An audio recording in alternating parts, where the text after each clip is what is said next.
balita na lusaw na ang low pressure area na huling namataan sa hilagang silangan ng Davao City.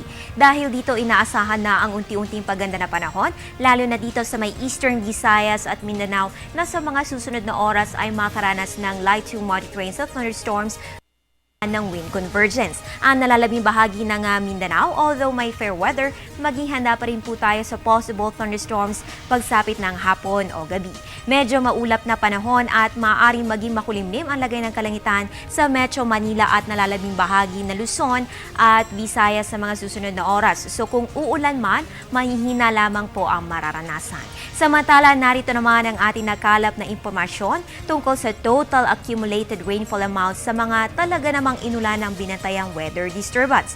Sa ating nakikita mga datos, ang hanay na ito, yan po ang rainfall amount ng ito isang low pressure area pa lamang. So mula January 10 po yan hanggang January 16. Nandito naman ang amount ng mga pag-ulan na naitala ng ito'y naging bagyo. That's from January 17 hanggang sa January 20. Kapag pinagsama ang bilang ito, narito po ang total accumulated rainfall amount na idinulot ng sama ng panahon simula na pumasok ito ng Philippine Area of Responsibility hanggang sa humina ito muli sa pagiging isang low pressure area. Kung ikukumpara ito dito sa monthly normal rainfall amount tuwing Enero, evidently nahigitan po nito ang normal amount ng pagulan sa buwan ng Enero, lalo na dito sa may Surigao City at sa may Butuan na mahigit 200 millimeters po ang normal na dami ng pag-ulan. At yan po ang ating nakalap na karagdagang impormasyon mula sa January 21 data ng Pag-asa.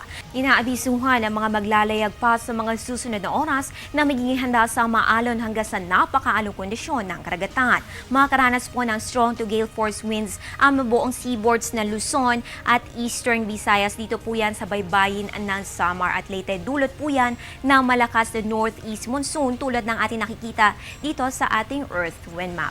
Kaugnay pa rin po na northeast monsoon, narito ang ating top 5 lowest temperatures na nai-record sa iba't ibang istasyon ng Pag-asa ngayong Miyerkules. Ang Baguio City ay 0.4 degrees Celsius, habang ang Apari, Cagayan ay may 18.4 degrees Celsius at 18.7 degrees Celsius naman ang nai-record dyan sa may Malaybalay. Parehong may 19 degrees Celsius ang Vigan at Tuguegarao.